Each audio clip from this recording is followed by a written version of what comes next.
Hello, everyone. Welcome to Build Series. I'm Lee Blickley, and today we're in for a treat straight from Mrs. Patmore's kitchen as some of the cast members of Downton Abbey are here to talk about the movie we've been waiting for nearly 4 years. Yes, that deserves a round of applause. It's finally here. After, 4 years after the series finale, we get to catch up with the Crawleys as they get to host the royals at their estate. And the downstairs crew is as excited as ever before until they learn that things won't be running originally as planned. So there's drama and there's love and there's more drama because Downton is back. We are about to welcome Jim Carter, Kevin Doyle, Matthew Fox, Lesley Nicol, Phyllis Logan, and Sophie McShera to the stage. But first, let's watch the trailer.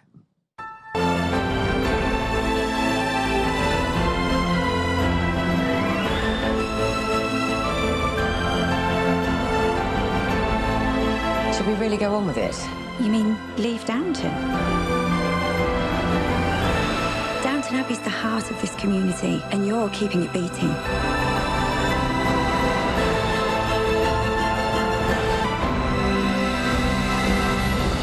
Your Majesties, welcome to Downton Abbey.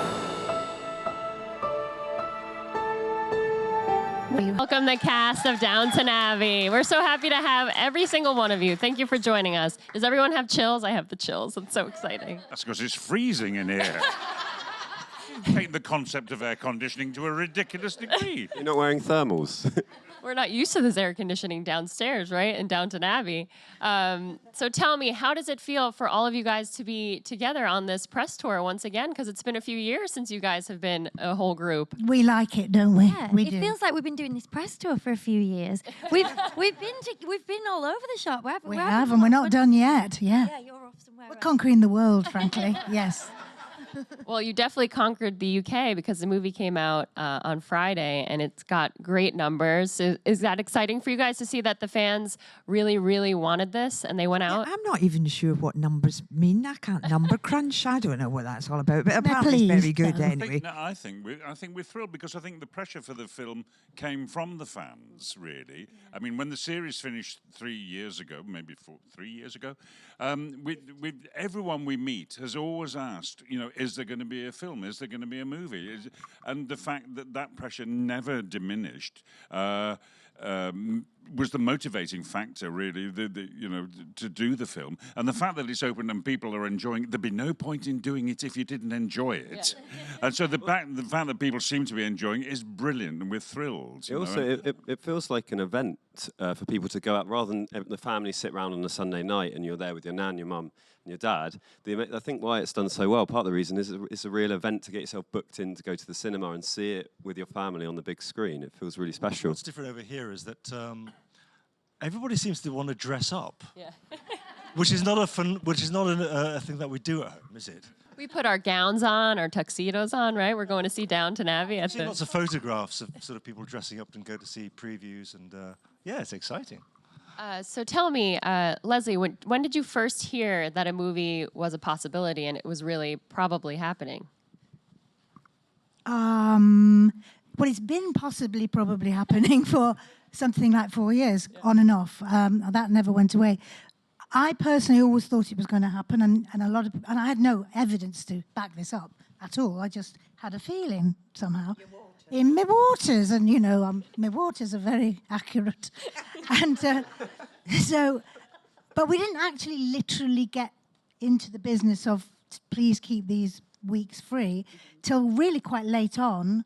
I got to say June, July, and we started shooting it in, was it September? Yeah.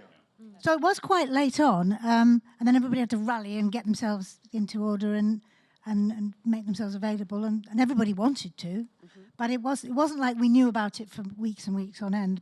When it happened, it really happened quickly. It was quick. Yeah. And it was very secretive, right, Sophie? Like the script everything was kind of kept mum. Yeah, there was this weird period of time where everyone thought that we were being coy and lying about the film, but we genuinely didn't know that the film was happening. So we'd get asked about it all the time and go, well, you know as much as I do. And they'd be like, yeah, but you've clearly got the script and you're starting soon. But we really weren't being coy. We didn't know as much as anyone else. But we were only allowed the script for 2 days or something, weren't we? We emailed the script. And then it just one of those things disappeared where, on the iPad. it's kind of, and then we had to eat it. Yeah. This is like Game of Thrones style. Yeah.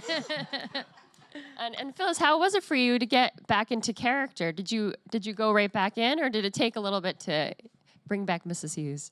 Not really, no. Once the wig's on, once the chatelaines on, and unfortunately the corset as well, I have to mention that. Yeah, it's, and she's there. I mean, Julian just writes the characters like he does. It's funnily enough, some women, when she knew because I might not have been Mrs. Hughes, because some women said to me, "Oh, I see the movie's coming out at last." I said, yes. She said, "Are you in it?" I said, well, yes, I'm in it. And are you playing the same character? You're like, no, this is a spin-off. I'm playing Mrs. Patmore, yeah.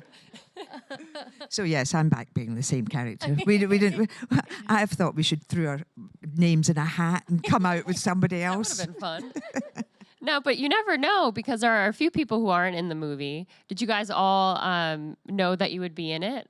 Michael, did you know, like, they're definitely gonna give me the call, and I am definitely in the depth? No, I mean, completely opposite, obviously, because as the newbie coming in the 5th, 6th, I feel like I'm so lucky that I'm the footman that got to carry on into the film.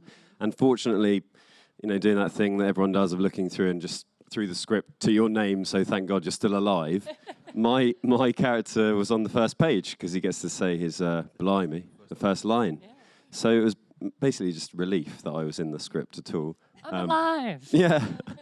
And how about you, Kevin? Did you know that Molesley was going to be in the movie? Because we saw that he was maybe expanding his career back into teaching, taking on a few more hours.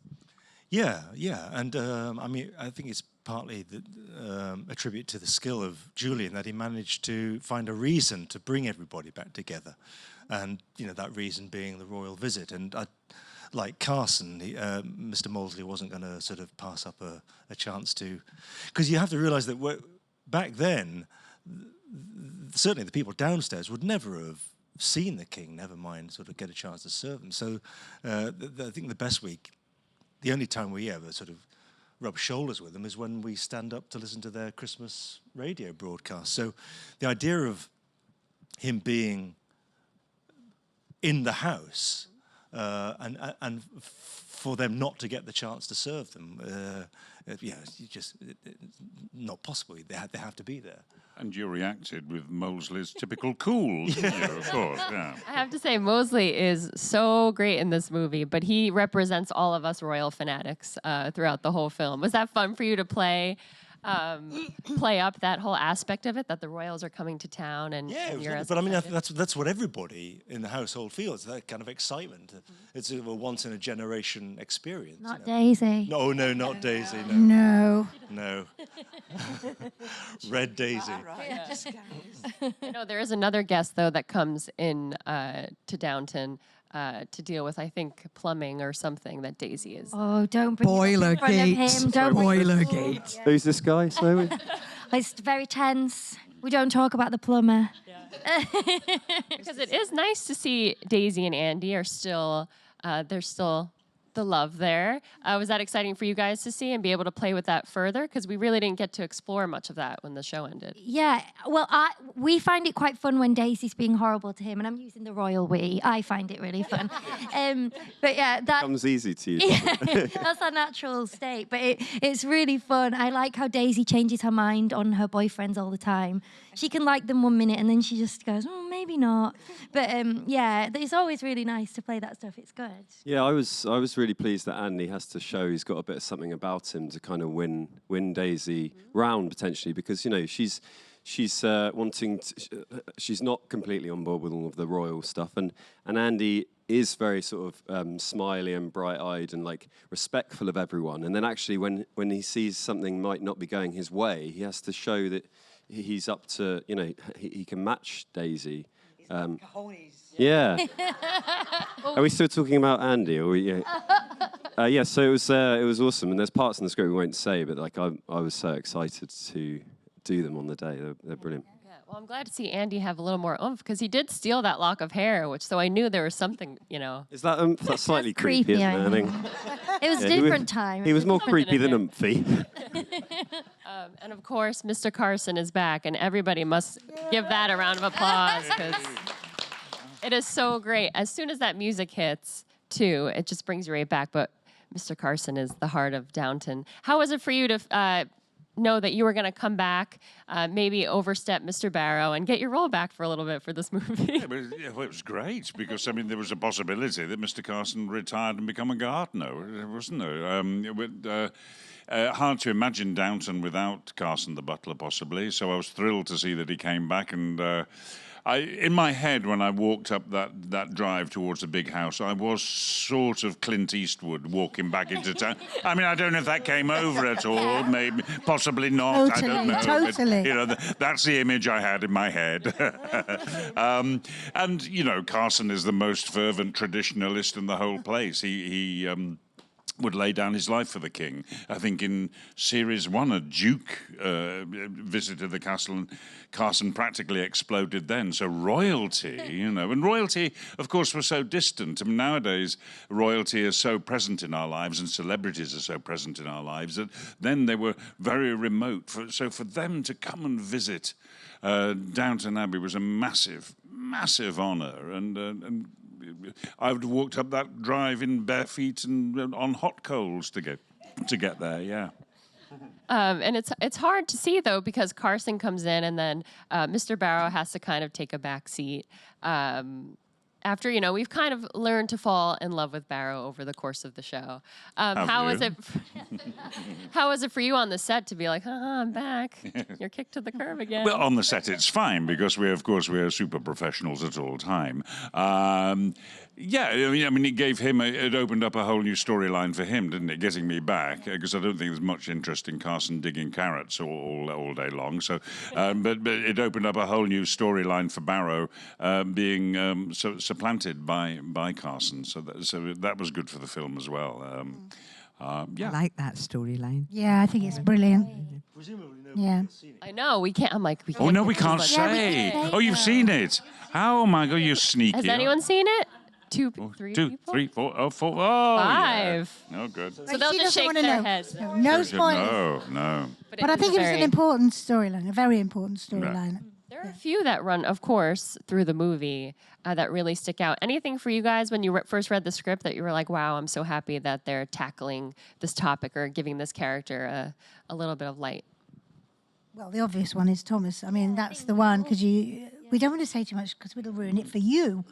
But what's great is it gives another depth to the film. You know, that there's a lot of pomp and majesty, and cinematically it looks fantastic. But there's a real heart to this story, and a real proper need for it to be told, I think. You know, we won't go into why, but you'll see when you see what it is. It was great for us. We're in, what day is it today? I'm jet lagged. Monday. Monday, is it? Last Monday, it was only last Monday that the premiere was in London, and we were all there. We've never seen Downton Abbey with an audience, of course. Like most of you, we see it in our sitting room at home on a Sunday night. So to see it with an audience was fantastic. And to see the effect of it, to see people laughing and applauding and cheering and really getting into it and enjoying it. But the great thing for me was to see Maggie Smith's lines with an audience. And I think Julian Fellowes is writing at his best when he writes for Maggie. And of course, she knocks, if I can use a slight Americanism here, she knocks them out of the park. She really does. That? Yes, that's good. Yes. So to see that with a live audience was just great. And I think you saw the best of Julian and Maggie in this film. And that's not giving anything at all away. It's a treat for those of you who haven't seen it. Is that And also right? Maggie and Penelope together have never been. They're on fire, aren't they? They are on fire. Let's not forget, we all talk about Dame Maggie Smith, but she's Dame Penelope Wilton as well. I mean, she's Two dames. you know. I have to say, those two really do kill it. They do. They do. Are you always impressed, Phyllis, by Julian being able to, throw in so many lines for so many characters and make sure everybody has their storyline going on? It really is like juggling balls or spinning plates, but he's become a bit of a master at it, and to do something over a 2-hour period, that's how long the film is. But there are so many threads and storylines and people getting their own little bits, and new characters as well. And new characters as well. Unfortunately. No, new characters as well coming in, but he manages to keep it all going and give everybody their nice little bits to do. So, I mean, how he keeps it all in his head. I don't All know. that and 100 horses. And all the horses. I mean, that's a spectacular sequence. I'm not giving anything away. But anyway, it's the household cavalry, isn't it? It's the actual King's household Troop. cavalry. The King's Troop. The King's They'd be annoyed about that. Apparently, there's a real rivalry between the King's Troop and the household cavalry. So I was like, Right. Did I get it wrong? I went up to them and I was like, oh man, I absolutely love the household cavalry. And they were like, please leave. We are not. Oh, so what are they're they? the loyal. What are they? What are they called? The King's Troop. The King's Troop. And of You're course, taking Michael is note. an expert horseman, aren't you? Yeah, that was my favourite day on set, just Yeah. being with all the horses. It was amazing. Yeah, any crazy story with the horses? Did they behave? We were You never very know. Yeah, no, they were impressed, good. actually, with They were the pretty guy good. who plays the king, who is an actor. He's not a horseman, he's not a stuntman. king. And he had to, or a king, weirdly. George, yeah. Funny that. But he had to go and inspect the troops. I don't think I'm giving anything major away. That's what he did. And we all sat and watched him, didn't we? And all of us were going, thank God it's not me. Thank He God. I hadn't don't- been on a horse for about 15 Had he not? years. No. Well, I mean, it was so specific. You know, he had to go to this mark, look at this, and it was amazing, Brilliant. wasn't it? It was amazing. And it must have been really stressful because there's a lot of cameras and a lot of time. You know, it's They a had big budget. they had another king. They had a sort double, of yeah. a double. King stunt double. A king stunt, didn't look and he like was him. never. He was never used because he didn't look like Simon him. sort of got it in the first take. But he also didn't look anything like him, Gareth. So. No, but you could have got around that. It but the was me, I think. That was Speaking of kings and royals, I know that you guys had a set visit, right? Was it from Kate Middleton? Yeah. Yes. The Duchess of Cambridge. Duchess of Cambridge. That's We the can call her American in me, Kate Middleton, but Yes. We had a bit of an event there, didn't we, in the kitchen? Yeah, it was a bit Bef- embarrassing. Before she came in, we said, "Oh, we better show her something, hadn't we?" So we at that point we had a fridge, in theory, in the kitchen. It was We've a new. got a new fridge and new we're very fridge. excited about it. So it was a bit of a talking point, this fridge. But of course, it's not really a fridge. It's essentially a cupboard because it's not plugged into anything because it's pretend. But for you, it's a big deal. But You've the been in point this is that we kitchen for thought we years. would show her the inside of our fridge. And just by chance, we went and had a quick look to see if there was anything in there. Bearing in mind, she was 8.5 months pregnant, right? So she is in a vulnerable condition.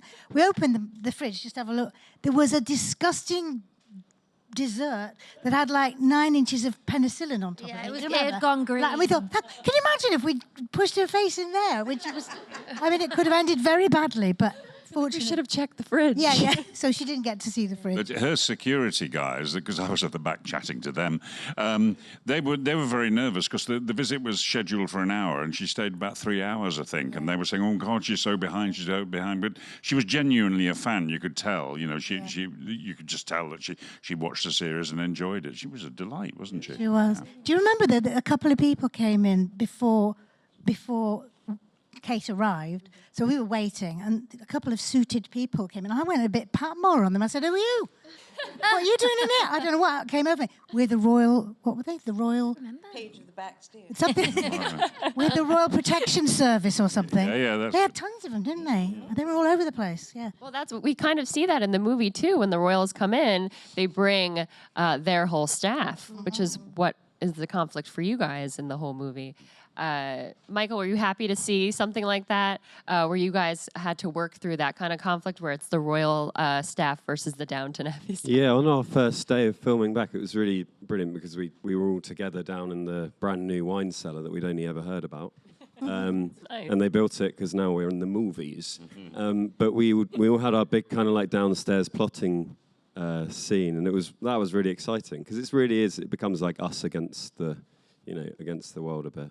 And then the result of that is this amazing FA Cup moment to go out and serve the king. I should say Super Bowl or like World Series, shouldn't I? No spoilers, no spoilers. Oh, sorry. Well, Molesley, yes. I think it's all in the trailer though, isn't it? So it's fine. Well, that's okay because you do get to be around the royals anyway, so you're not spoiling too much. Molesley does have a little bit of a freak out when he sees the royals. Yes, he does. Yeah, I can't say any more than that. We don't want to spoil it, but just be on the lookout. It's great. He has his moment where he's just trying to stand up for the dignity of the house, because for a time it looks as if we're not going to get a chance to, fulfill our jobs, and because the royal household come in and they, I suppose rightly so. That's what the king and queen are used to, seeing those familiar faces, and so we're kind of redundant, and we. Part of the downstairs story is sort of plotting to get our way back. I won't say any more than that. It's great. So we can't give too much away, but there is a little bit of an open door for future films. Now, Jim, I saw those eyebrows. Tell me more. It's funny because the film hasn't even opened here, and that's the question we're being asked, and we were being asked in England. Will there be a sequel before it's even opened? So once again, it seems that the appetite is there from the fans who are after all the people we made this for, and I think the decision will be out. It's above our pay grade. Somebody will decide if it does enough numbers. If you go and see it, all of you, then it's all on you. Then there'll be an appetite there. Why not? If people enjoy it, that's the whole point of being an actor, is to do things that people enjoy. Why wouldn't we do it?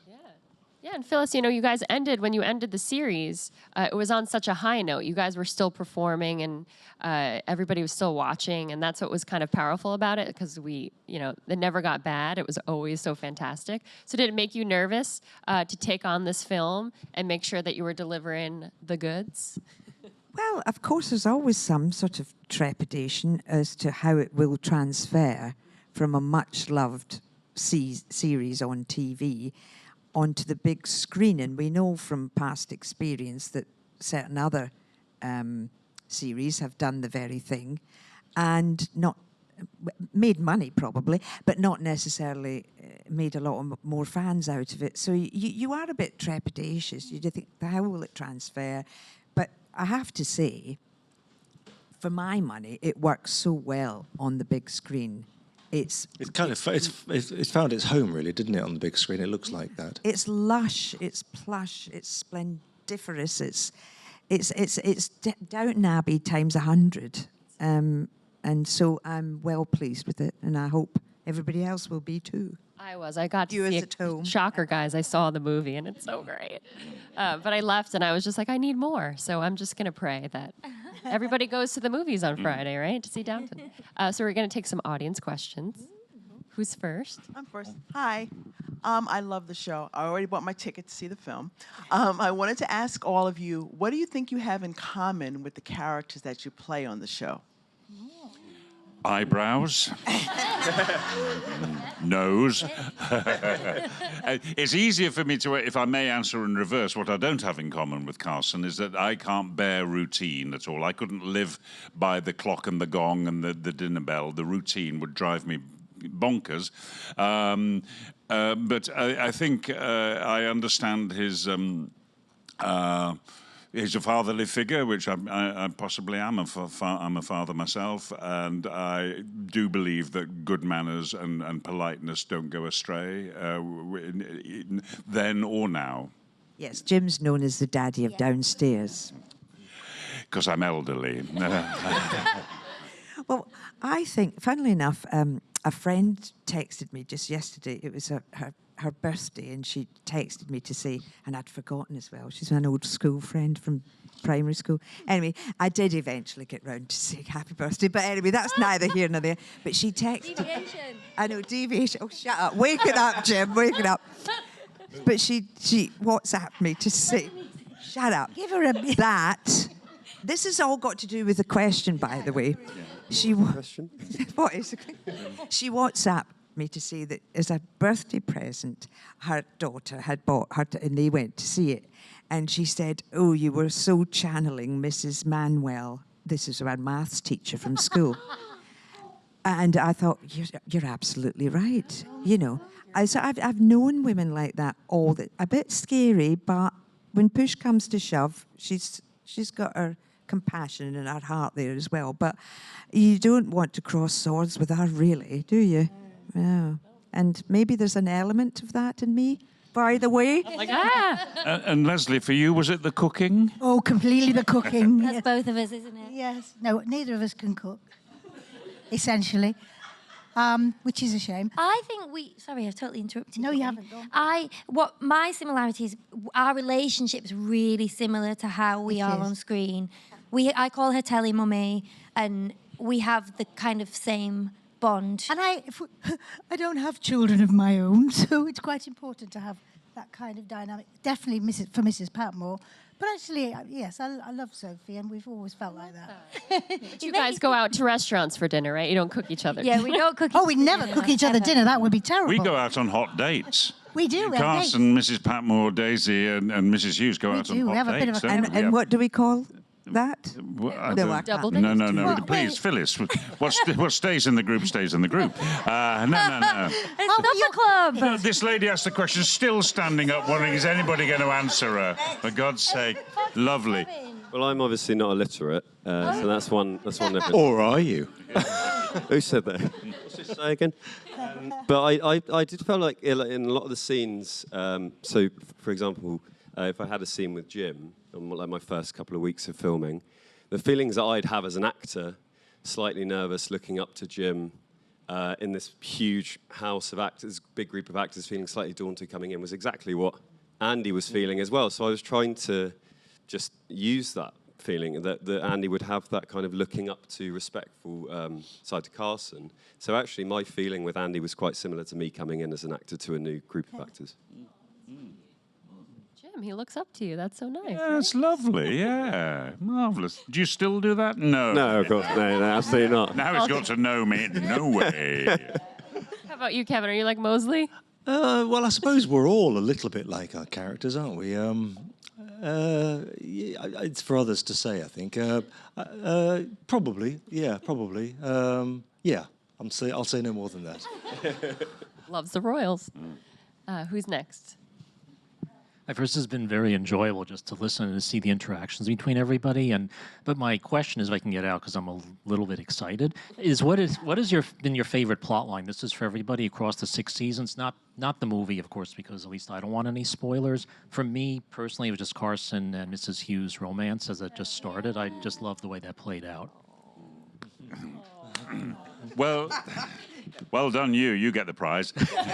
No, for me, that would be my favourite plot line. I mean, we got together with the speed of Galapagos tortoises, didn't we? You know, I think it was 4 seasons together before we finally held hands and went paddling in the sea, which is not a euphemism for anything else. But no, we took a long time to get together, and that sort of bubbling romance was my favourite storyline. And I was thrilled to be invited in as sex therapist, marriage guidance counsellor. That is about my never probably even been ever. kissed. You know, it's about my favourite scene ever. You and him, with not looking at each other. Yeah. I'll have to do this, but I've got to turn away. No, those were brilliantly written scenes, and I was very happy to jump on that. The end of that one, yeah. How about you, Sophie? Your favorite storyline? It's really hard. Yeah, I did. As an actor, that was a great storyline. But it's really sad. But that was really lovely to do, and I liked all the stuff that we got together because of that, you know, because you two kind of forced me into that marriage. I know, sorry about that. But you don't regret it now. No. She did the right thing. He was on his deathbed. But yeah, that was all good stuff. I've had great storylines. We've all been really lucky. She's all hard.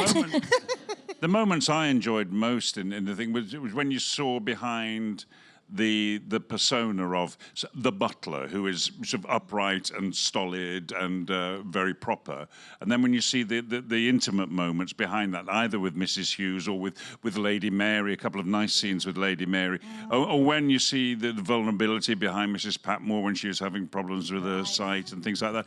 Those are the moments when we stepped out from being the embodiment of a cook or a butler or a footman, and you saw the real person behind. And I think for all of it, as actors, they were the most fun to play, and I think I hope they're very effective for the audience as well. Yeah.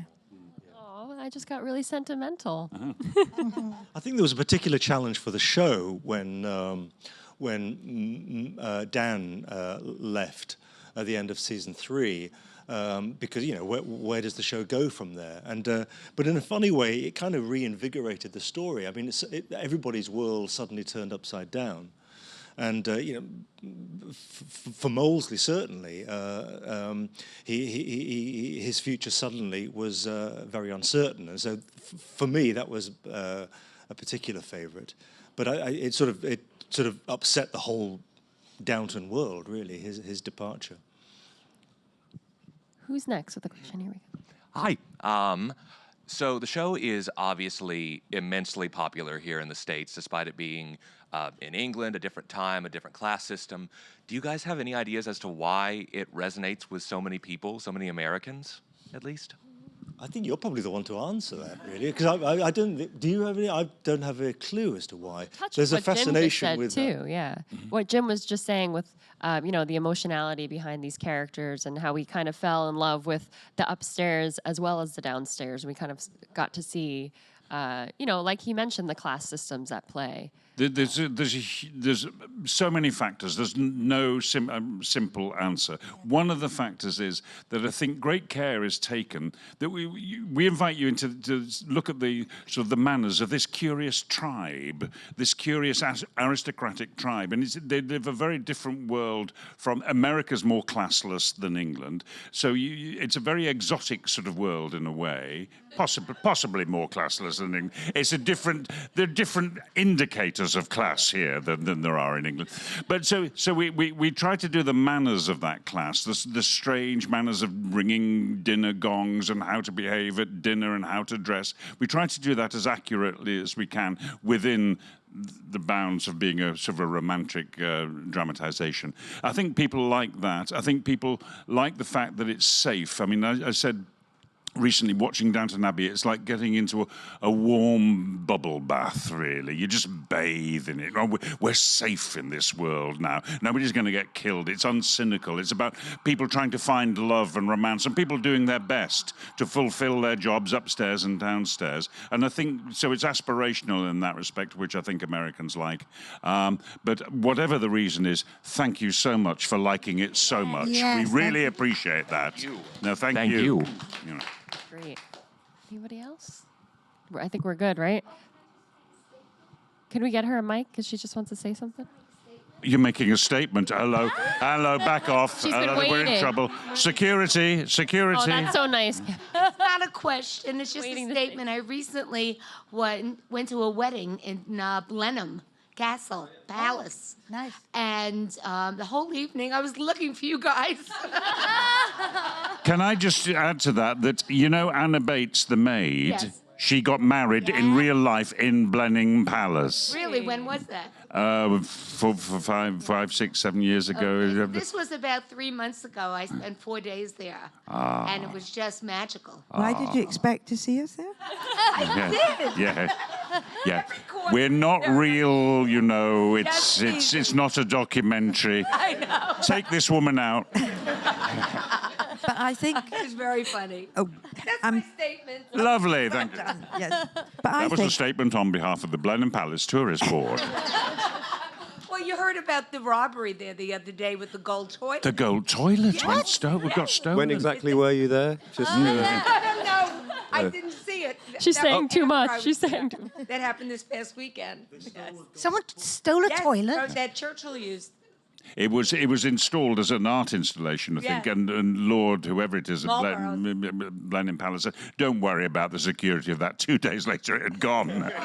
Oh, you mean it was looted? Oh, Lou. you're on fire, Logan. You're on fire. No. What I was just going to say, for those who haven't seen it, I just think in the current climate, mostly around the world, especially in Britain, where there's an uncertainty pervades the atmosphere, and across the globe to some extent, this is just, call it escapism, whatever you like, but it's just a way of getting away from all that and just enjoying seeing something where you can just switch off, relax, enjoy the beauty and the sound. It sounds magnificent. And I think people need that. They're craving that escapism.